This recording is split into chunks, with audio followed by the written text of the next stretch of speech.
ஹரே கிருஷ்ணா. ஒருமுறை ராமர் வனவாசத்திலிருந்து தனது ராஜ்யத்திற்கு திரும்பிய பிறகு முனிவர்கள் குழு இறைவனை விட இறைவனின் நாமத்தின் மேன்மையை பற்றி வாதிடத் தொடங்கியது. பல கருத்துகள் கூறப்பட்டும் அவர்களால் எந்த முடிவுக்கும் வர முடியாமல் நாரத முனிவரை அணுகினார். நாரத முனிவர் இந்த கேள்விக்கு பதிலளிக்க சில நாட்கள் அவகாசம் கேட்டார். நாரத முனிவர் இப்பிரச்சனையை தீர்க்க ஹனுமனின் உதவியை நாடுவது நல்லது என்று நினைத்தார். அதனால நாரத முனிவர் ஹனுமனிடம், ராமரின் குருவை கோபப்படுத்தும் வகையில் ஏதாவது குறும்புகளை செய், விஸ்வாமித்திரர் உன்னை தண்டிக்கும்படி ராமனுக்கு கட்டளையிடும் அளவுக்கு ஏதாவது செய் அப்படின்னு சொல்லி நாரத முனிவர் ஹனுமன்ட்ட சொல்றாங்க. உடனே ஹனுமன் இந்த பணியை செய்ய தொடங்கினார். எதிர்பார்த்தது போலவே ராமரின் குரு ஹனுமன் மீது மிகவும் கோபமடைந்து ராமரிடம், நாளை காலை ஹனுமன் செய்த தவறுக்கு நீங்கள் அவரை தண்டிக்க வேண்டும்.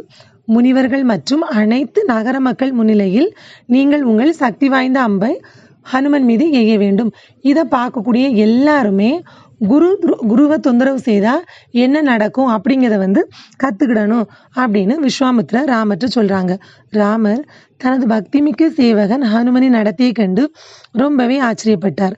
ஆனா அவர் தனது குருவுக்கு முழு கீழ்ப்படிதலை கொண்டிருந்ததால தனது குருவின் அறிவுறுத்தலை ஏற்று கனத்த இதயத்துடன் தனது அரண்மனைக்கு திரும்பினார். மறுநாள் விடிஞ்சதும் ஹனுமனுக்கு அளிக்கப்படும் தண்டனையை பார்க்க முனிவர்கள் மற்றும் நகர மக்கள் அனைவரும் ஆற்றங்கரைக்கு வந்தாங்க. ராமர் மிகவும் கனத்த இதயத்துடன் ஹனுமனை நோக்கி தனது முதல் அம்பை எய்தினார். அம்பு நேராக ஹனுமனை நோக்கி சென்ற போதும் கடைசி நேரத்தில் திசை மாறி அவரை தொடாம தரையில விழுந்தது. ஆனா ஹனுமன் கண்களை மூடிக்கொண்டு தொடர்ந்து ராமநாமத்தை ஆழமாக உச்சரித்து கொண்டே இருந்தாங்க. ராமர் தன்னுடைய அனைத்து அம்புகளையும் ஹனுமன் மீது எய்துட்டே இருந்தாங்க. ஆனா ஒரு அம்பு கூட ஹனுமன் மீது படாம அனைத்தும் வெவ்வேறு திசைகள்ல திசை மாறி சென்றது.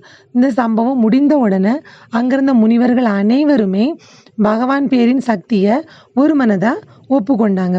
இப்போ இந்த கதையிலிருந்து நம்ம என்ன தெரிஞ்சுக்கலாம் அப்படின்னா, இறைவனுடைய திருநாமத்தை உச்சரிப்பதன் அபார சக்தி நமக்கு தெரியுது.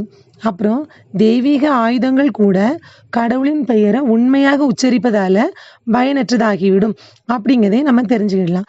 ஹனுமன் எடுத்துக்காட்டியதை போல பகவானுடைய புனித நாமத்தின் மீது தளராத நம்பிக்கை மற்றும் பக்தியுடன் நம்மை ஆசீர்வதிக்க இறைவனிடம் பிரார்த்தனை செய்வோம்.